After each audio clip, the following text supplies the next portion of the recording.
Hi, I'm Darrin Peppard. Welcome to the Leaning into Leadership podcast, the podcast dedicated to today's hardworking leader. Join me every Sunday for leadership insight, inspiration, and a little pep talk to keep you rolling down your road to awesome.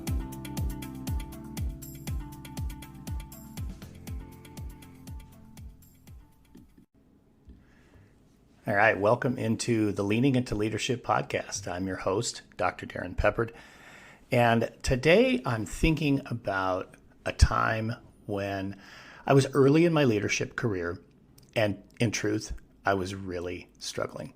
Now, let me kind of give you a little lead up to this. During the course of this week, I've spent quite a bit of time putting together proposals for school districts and actually even entities that are outside of the public school realm around the high performance leadership team work that I've been sharing here on the podcast for the last few weeks.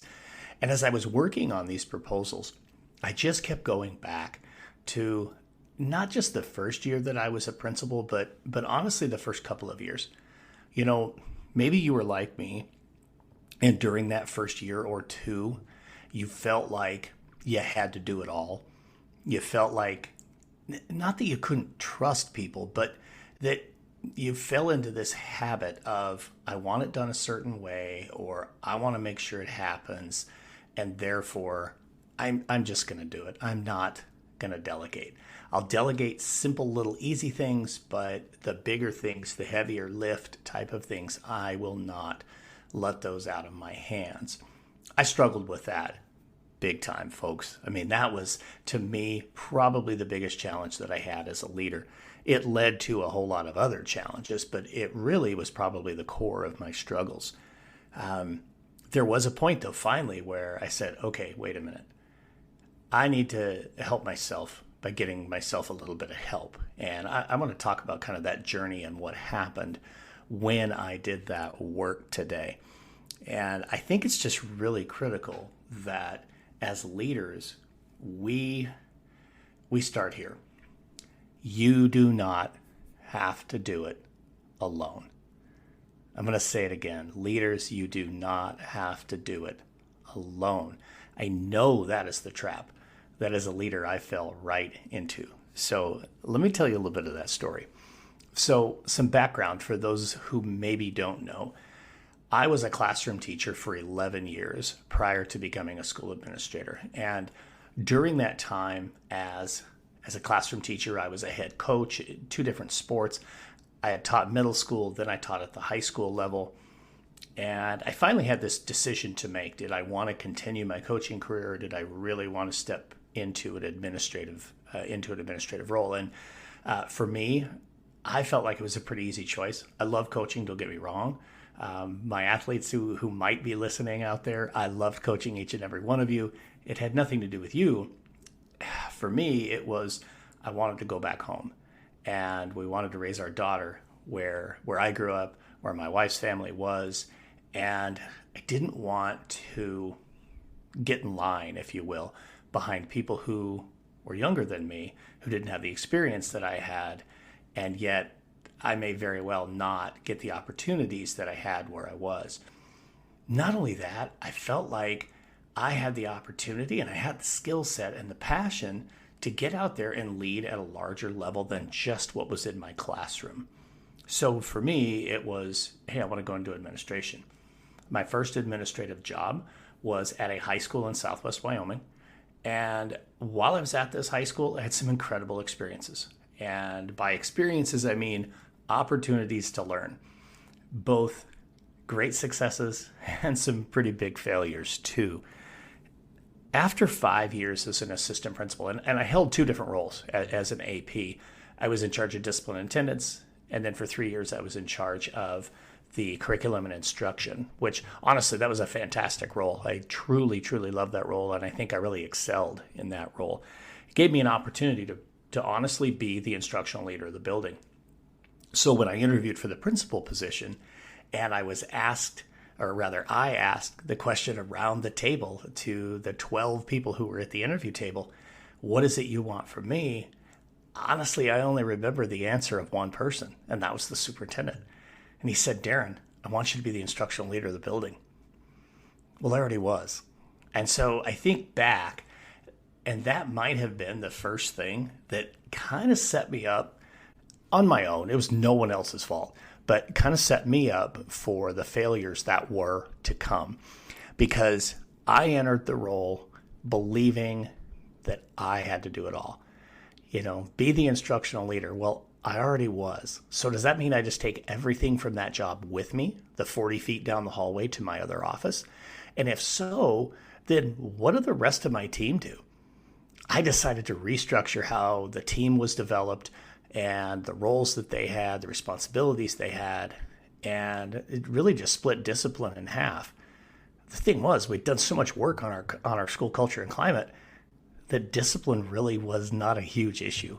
And I found myself partway into this first year resenting my team because I didn't feel like they were doing anything. Yeah, they had evaluations to do and some of those kinds of things, but I was doing all the heavy lifting. The truth was, that wasn't their fault. That was on me. I had this belief I had to do it all, and I was struggling. When I say struggling, I mean breathing through a snorkel the entire year. In fact, there were probably times during the year that I wasn't breathing through a snorkel anymore. I had the full-on scuba gear, or I was just drowning, one of the two. And I just really, I got this tunnel vision. And I don't know, leaders, maybe you do this. Maybe I'm the only one. If I'm the only one, somebody please send me a message and tell me this so I can stop telling people my experiences thinking that there's some similarities. But I actually think there are some similarities. I think there are plenty of people who have experienced this, and I think there's some of you who are experiencing it right now. That feeling of not just having to do it all, but you almost get a little bit frustrated because we're supposed to be a team. We're supposed to be in this together. And you get so dialed in that you can't see the forest for the trees. And, it's almost like that joke when you were a kid, and I'm sure somebody played this on you, where they ran their hands right by your face. You're running through a forest, wham, you hit a tree. That was me once a week, just running into trees.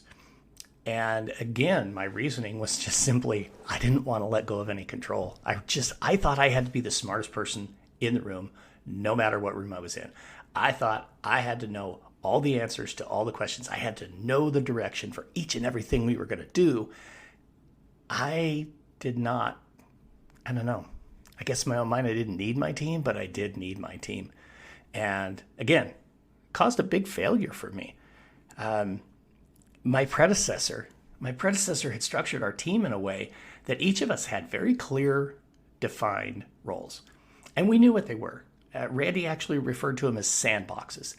This is your sandbox, Darrin, and Jason, this is your sandbox, and Jamie, this is your sandbox, and by the way, the whole thing is my sandbox. And that was how Randy approached it as the principal, and he let us do our jobs. He expected us to do our jobs. I guess I felt like it needed to be done differently, and it goes back to, I should have asked for clarity, I guess, when the superintendent gave me the answer to the question I'd asked him. But anyway, so year one, I'm breathing through a snorkel. Sometimes I'm drowning. Year two comes, and it's a little bit different, but not quite. There were two things eventually for me, late year two, early year three, that I finally got up on the balcony. If you know what I'm talking about here, some balcony level leadership. I got up on the balcony and took a look down, and I just saw that I was struggling. I was really struggling. And as a result, folks, when the leader struggles, the whole team struggles. And I don't just mean the leadership team. I mean everybody in the organization. We were without direction, and it was on me. And now it was on me to fix that. I knew there had to be ways to do it where I could get the support I needed, where I could be the leader I needed to be. I was very fortunate that when we got a new superintendent, one of the things he did, and I think he did something really smart here, was offer leadership coaching to every single building administrator, everybody at the district level. We had coaches, and it was so valuable because I was paired with somebody who was an experienced principal. He was somebody who could come in and just give me some feedback, honest, genuine feedback. It was so crazy. The very first time he came to our building, I met him in the parking lot. It's like 6:30 in the morning. Before we'd even made it to my office door, which, I don't know, 100 feet down the main hallway, I had probably been stopped by a handful of students with different requests, a dozen teachers. My push board that had little notes on it probably had 20 notes on it. And I just, I had a million things. I had a group of angry parents sitting in the lobby waiting for me, insisting that they talk to me. Fortunately, I was able to get them to talk to one of my assistant principals. And honestly, he did a fantastic job solving the problem. He really did. And this was kind of that moment where I was like, hey, you know what? I need to start letting that stuff happen. But anyway, as my coach, his name's Tom, as Tom was in the building, I'm trying to put out all these fires, and he's like, grab your notebook, let's go. And I'm like, well, no, I got work to do. And he's like, yeah, I know you do, let's go. And we went out and we got into classrooms, and we just started having conversation about instruction, and we started having conversation about teaching and learning and about what really mattered as a school leader. And he said something to me that day I'll never forget. He said, Darrin, it's time that you stop being a firefighter and start being a leader. You've got other people who can put out some of those fires. There are ways that you can go about setting up systems where you don't have to run around and put out all the fires. But you have to be the person in the classroom. And so when your superintendent said, Darrin, I need you to be the instructional leader of this school, that's what he meant. Not that you were pulling all the strings from the office. Yeah, you were doing that, and that was good. You need to be in the classrooms. You need to be supporting your teachers. You need to be supporting your kids. You need to be visible. You need to be a part of the school. You need to lead your school, not firefight for your school. It was huge. It was one of two things that to me just completely changed everything. It really helped me reshape the way I looked at school leadership. The smartest person in the room is the room, right? I had to learn that, and I had to learn it through failure. The strongest horse in the herd is the herd. Again, I had to learn that through failure. And there was plenty of failure to go around. There really was. But I'm sure there were a lot of successes, and I'm probably a little too harsh on myself for year one and year two. Although I'm sure there's a few staff members who would say, nah, you're pretty right, Darrin. You're spot on. Yeah, in fact, you're being kind to yourself. But in truth, like I said, two things that just totally changed it. Number one was having Tom come and work with me as a leadership coach. He spent 2 years with me as a leadership coach. Whatever the district invested in him, it was worth every penny. If you aren't using coaches, folks, you should be using coaches. It's huge. I don't say that just because I do the work, but because it changed me. To be honest with you, I was, by the way, year one as a principal, I was also just starting my doctoral program. Probably not the smartest thing I've ever done, but everything that I did in every course that I took in the first 2 years of my doctorate, I was focused on instructional technology implementation. That's what I thought my dissertation topic was going to be. Working with Tom as my coach changed my topic as my dissertation. I became so enthralled with the perceptions that leaders had of their own preparation. Again, because year one for me, I was miserably underprepared. Not that my master's program wasn't good, not that, I hadn't had experiences to help me be there, but folks, until you go do it, you're not ready. I don't care what anybody tells you. You're not ready until you do it. And you're going to struggle. That's just the way it is. It's that year 2, year 3, when you start to really work your way through and get the clarity around, okay, here's what I need. Here's how I'm going to do it. This is the direction I want to be in. If you're crushing that in year 1, holy cow, good for you. That's incredible. I tell most novice leaders, year 1, if you can put the snorkel away by spring break, you're doing a pretty great job. So if this is year 1 for you, by the way, as a leader, and you feel like you've put the snorkel away, like for good, not just today, but for good, then that's awesome. Congratulations. That's a great first year. That's a great accomplishment.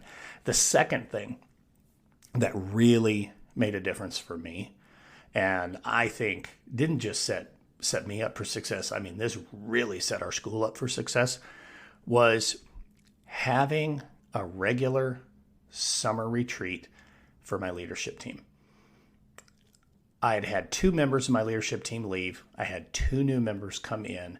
So much like right now across the country, there was turnover on my leadership team. So, I mean, you might be faced with this too, right? You know, you have a brand new high school principal coming in, you're a superintendent, or you are a middle school principal and you have 2 new deans of students, you know, or whatever it might look like for you. I have a client that I'm working with that may have as many as 7 new leaders on their team when the school year starts. By the way, we are doing high performance leadership teams with that group because they've got to all get on the same page. And that was what that thing was for me, was honestly, I just sat down with my instructional coach, and coincidentally, his name is Darrin. And I just said, Darrin, here's what I need. I need 2 days. We're going to go somewhere else.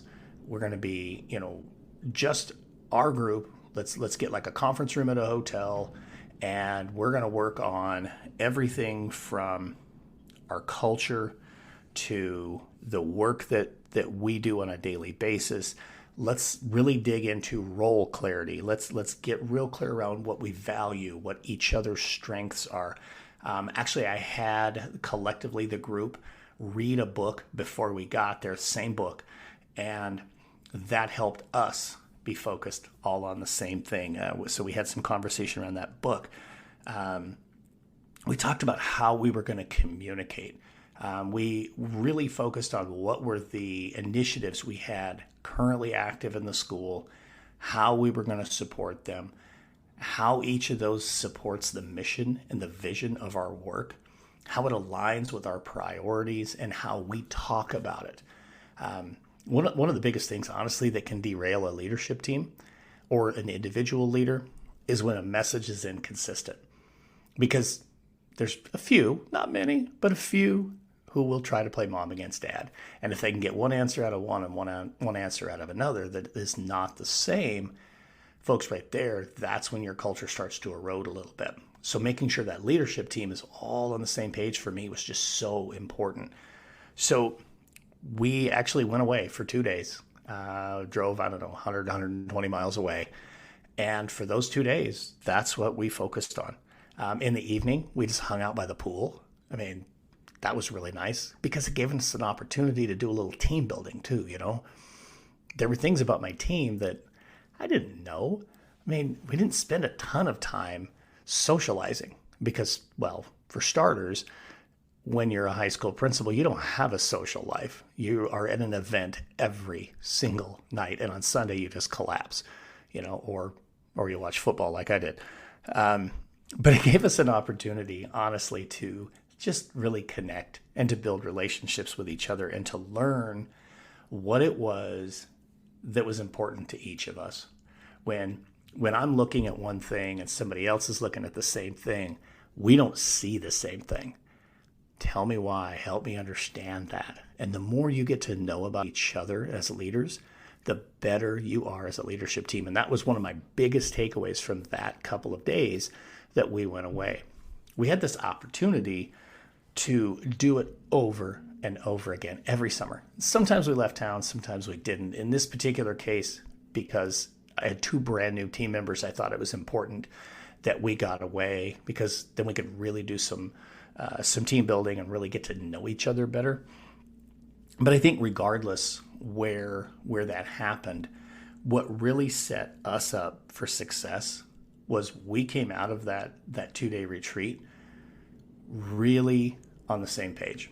We knew down to pretty much the word, without it sounding memorized or scripted, what each of the initiatives we were doing, what they were, what the purpose was, how they tied into our mission, how each person's work was critical to achieve the goals we had. And our goals weren't just focused on test scores or a graduation rate. Yes, we had some pressure from above on graduation rate and on our test scores. No question about it. And I understand that and I appreciate that. But for us, it wasn't about chasing test scores. It was about how do we focus on relationships? How do we focus on teaching and learning? How do we focus on coaching and giving quality feedback to everybody who's in a classroom? How do we build a culture where everybody feels like they're seen and heard and loved, and they feel like they're part of something special? And for 2 days, we just crushed that out. Not only that, we set up check-in points through the course of the year. So we knew, hey, in October, we're going to sit down, we're going to have a 1-hour conversation only about this. Where are we specific to this work? And we did it 4 times a year so that we knew exactly where we were. You see, when I go back to year 1 as a school principal, and again, that's where my head was this week, I think about the things we didn't do well, the things I didn't do well. I won't even say we, I didn't do well. As educators, we make 10,000 decisions a day. And if we make 3 or 4 poor decisions, those are the ones we dwell on.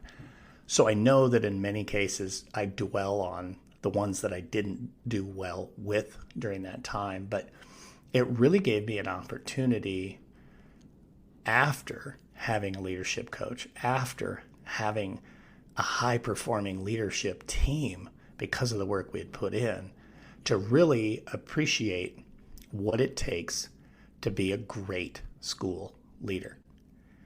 I mean, folks, when we lean into our leadership like that, when we really take a step back, and instead of pouring 100% of ourselves into what can we do to help everybody else, take a look in the mirror and think about, what do I need to do to help myself? What do I need to do to help myself be a better leader? Because if I'm a better leader, that helps everybody else too. So, sometimes you got to put your own oxygen mask on first. Difficult sometimes to stop and do that in the moment, but you got to do that. So when I talk about having a leadership coach, folks, if you don't have somebody like that, find a mentor, find a support person, find somebody that you can reach out to and have those conversations with. Leadership is lonely. It's a super difficult job. And my God, right now, folks, it is damned hard. It really is. And if you're doing it alone, man, it's impossible. Heck, reach out to me. I'm happy to have the conversation. But find that person who can support you, who can be a mentor, or, who can kind of be the co-pilot. I think about, and to me, this is that evolution of me as a leader. I think about years 1 and 2, and I think about, the last several years as a building principal. And one of my former teachers, very close friend of mine, I hope you follow him already on social media, Bradley W. Skinner. I was fortunate enough to hire Bradley as a teacher at this school. And I remember Bradley describing my leadership towards the tail end of his first school year with us. And I know if he had been hired my first year as a principal, he would not have described me this way. But, in year 3 or year 4, whenever it was that I hired him, he made a comment about me as a leader being like a driver's ed instructor, that I was the one who sat in the passenger seat and I let him drive. It was his trip. It's his classroom. Bradley, you drive. I'm just here to support you. I'm going to help navigate. I might tap the brakes. I might tell you speed up. I might tell you, let's go. Let's do this. But you are the one who gets to drive. So as a leader, you need somebody who's going to sit over there in the passenger seat and tap the brakes when it's necessary, help you navigate, just maybe give you that other perspective, because we always can use that other perspective. So find that person. Again, yes, we do that work here at Road to Awesome. I'm happy to work with you. I'd love to work with you, but that's not the purpose. The purpose is, leaders, you don't have to do it alone. And this time of year, it's really important for you to hear that, because you've been grinding your way through this particular year, and now you're so far down in the weeds and you're so dialed in on the tunnel vision that this is a good time right now.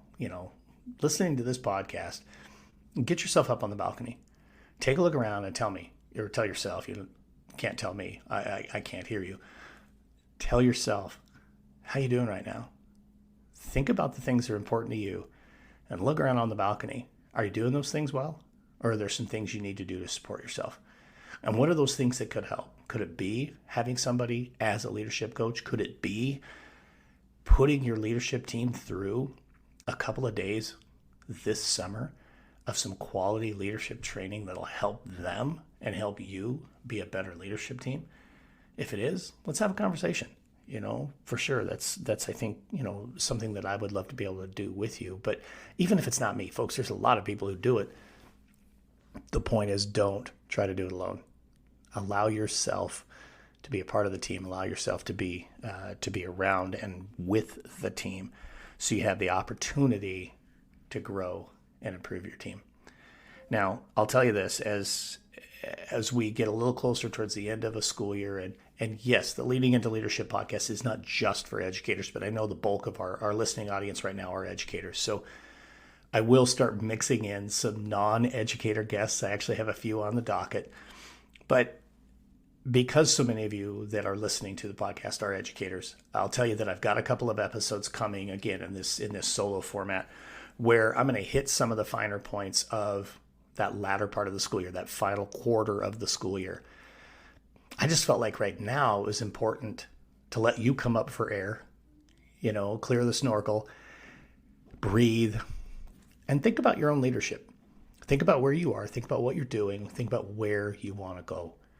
Because, folks, if you take that investment and you really think about it and say, hey, I'm going to invest in myself and my team as leaders so we can be the best leaders we can be, you're setting yourself up for a great year next year. You really, truly are. So, yes, I will get to some of those other things that are involved with getting the school year on the ground safely for graduation or whatever you might have. I always go to graduation because, as a high school principal, that was kind of that last mark on the road, if you will. So with that, again, I would love to work with you. I'd love to be able to support you. If there's anything I can do, if there's something that resonated with you today, send me a direct message on social media. Email me at darrinmpeppard@roadtoawesome.net. Folks, it's in the show notes. All of the contact information you could need. Links to everything on the Road to Awesome website are there. You just find it. Hit us up. Let's have a conversation and let's talk about how I can help you or your team really get to that high performance that you're looking for. And now it's time for a pep talk. I was reminded of the story this week of the crab in the bucket. I was in the middle of a conversation with a group of people, and somebody asked, how do you handle those situations where you're trying to improve yourself and somebody else on the staff has something negative to say about it? It's that crab mentality. Those people who just want to pull you down because they think it helps them to rise. When in truth, it doesn't. Now, if you don't know the crab in the bucket story here, I'll give you the Cliff Notes version. If you put one crab in a bucket, it will climb its way out. Crabs are actually eerily good at climbing.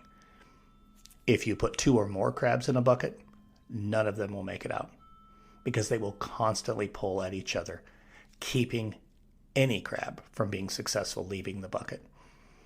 If you want to get a crab out of the bucket, you gotta reach in and you gotta lift the crab out. If you find yourself stuck in a bucket and you're in there with multiple crabs, folks, you got to find that person who's going to reach a hand down and they're going to lift you out of that because it's going to be really tough to get out of it yourself. Some of the strategies you can use is, first and foremost, believe in your why. Whatever it is you're thinking about doing, maybe it's taking the next step in your career, maybe it's starting a side business, maybe it's just completely changing your career. Whatever it is, maybe you want to go pursue a master's degree, whatever you're thinking about.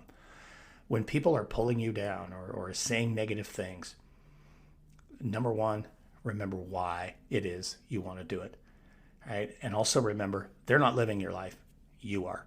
So their opinion, while they think is important, it's not. It's completely irrelevant. I had people, when I started making the move into administration, say things like, oh, you're going to join the dark side, huh? And, at first it was a joke, but then it just got worse, and it got worse, and it got worse. And in truth, I moved on from those people. I'm not friends with them anymore. Fortunately for me, my administrative gig was not in the same town where I was a teacher. I got to just move away, and I didn't worry about trying to keep those friends, because if you've got people who are acting like that, who are the crabs that are pulling you back into the bucket, folks, you got to cut bait. You don't need them with you. You need to let them go. That's my pep talk for this week. Focus on who you are. Believe in your why. Cut bait with those who don't want to support you and lift you up. I hope you have a road to awesome week. Till next time, I'm Dr. Darrin Peppard. Thanks for joining me on the Leaning into Leadership podcast. Thank you for listening to the Leaning into Leadership podcast, brought to you by Road to Awesome. Don't forget, click subscribe, give a review, and share this with somebody who might also enjoy leaning into leadership.